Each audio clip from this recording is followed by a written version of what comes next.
이번 이사회의 장기 임대 결정은 끝내 폐교에 대한 책임 없이 일방적인 기득권 지키기라는 비난을 피할 수 없게 될 전망입니다. 이유수 기자와 함께 좀 더 알아봅니다. 자, 이유수 기자.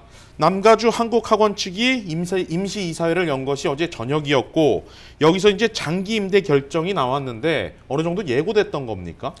네, 사실 취재진도 공관도 사전에 미리 파악하지 못한 기습 결정이라고 봐도 무방할 것 같습니다. 네. 이사회가 그 취재진의 출입을 철저히 막으면서 무언가 조짐이 심상치 않다 이런 느낌이 좀 감지됐고요. 그랬군요. 사실 이사회 회의 안건에 대한 임대안은 전혀 명시돼 있지 않았는데 네. 저희가 이사회 이후에 확인한 그 문건을 보면 어떤 한 이사가 필기로 뉴 코브런트 아카데미라고 적어 놓은 것을 확인하면서 네. 그 취재진이 빠져나간 다음에 임대 안건이 정식 안건으로 올라왔지 않나 이런 추측을 해보고 있습니다. 네. 자, 그동안 초등학교 부지와 건물 임대가 한인사회의 이제 강한 반대에 부딪혀 왔고 이후 이제 한국 정부의 한글학교 지원금도 중단되지 않았습니까? 그러면서 이제 어떤 절충안, 타협안이 나올 수 있다. 이런 전망도 사실 제기돼 왔는데요. 네, 저희가 가장 최근까지 확인해 온 것이 공관과 이사회 측이 비밀리에 회동을 가져왔고 여기서 어느 정도 타협안이 나올 것이다 이런 전망도 나왔었거든요. 네. 실제로 심재문 이사장과 이규성 이사 두 명의 이사가 사퇴를 밝히면서 이사회가 새로 구성될 수 있지 않나 뭐 이런 희망도 좀 가졌습니다. 네. 결과적으로는 지금 상황에서 강경 이사들만 남은 모양새가 됐는데요. 이들 이사들이 사퇴한 이사들의 사표를 수리한 이후에 아예 장기 임대를 강행하고 귀를 닫았다 이렇게 볼 수 있겠습니다. 네. 실제 이사회에 참석했던 당현직 이사죠. 그 박신영 교육영사는 이사회가 끝난 직후에 약간 격노한 모습으로 이사회장을 빠져나가는 모습도 저희가 지켜볼 수 있었습니다. 네, 사실 이제 이 윌셔 사립초등학교가 부실 운영으로 그 기능을 다했다.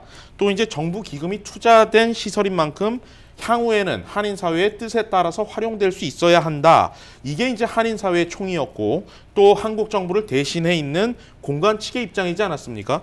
자, 이를 정면으로 이사회가 거스른 건데 그렇다면 공관 측의 반응 어떻습니까? 네, 오늘 곧바로 논평 형식의 보도자료를 배포했는데요. 네. 정리를 하자면 이사회의 장기 임대는 결코 수용할 수 없다는 것입니다. 네. 동포사회의 차세대 뿌리교육을 위해 매입한 학교 건물을 제3의 학교에 이제 통째로 임대하는 것 자체가 말이 안 된다는 것입니다. 네. 또 기존 이사들이 $2천만 상당의 학교 건물에 뭐 기득권만 지키려는 의도로밖에 볼 수 없다. 네. 자신의 반영구적 이사직을 유지하려는 그런 획책하려는 기만행위다.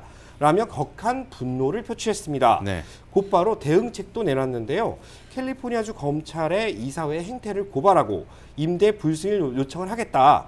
한인사회 비상대책위 발족과 활동을 지원하겠다. 그리고 현 이사진 4명에 대해서는 비우호적 인물로 분류를 해서 한국 정부 차원의 제재 조치를 건의할 계획이라고 밝혔습니다. 네, 이번 장기 임대 결정을 내린 현재 이사진 4명에 대한 실명도 정확히 밝혔죠.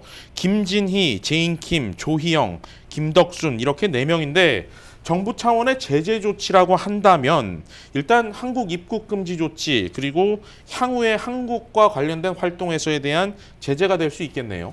네, 이 구체적인 제재는 향후 지켜봐야 알 수 있을 것 같습니다. 하지만 일단 알려진 대로 입국 금지 조치는 확실해 보입니다. 네.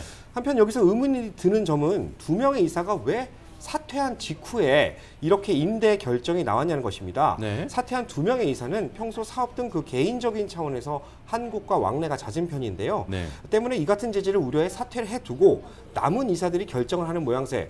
어떻게 보면 사실 임대 결정은 한국학원 이사진들이 사전에 합의해 놓은 것이 아니냐 이런 의혹도 불러일으킬 수 있습니다. 네, 알겠습니다. 계속 취재해 주시고요. 이유수 기자였습니다.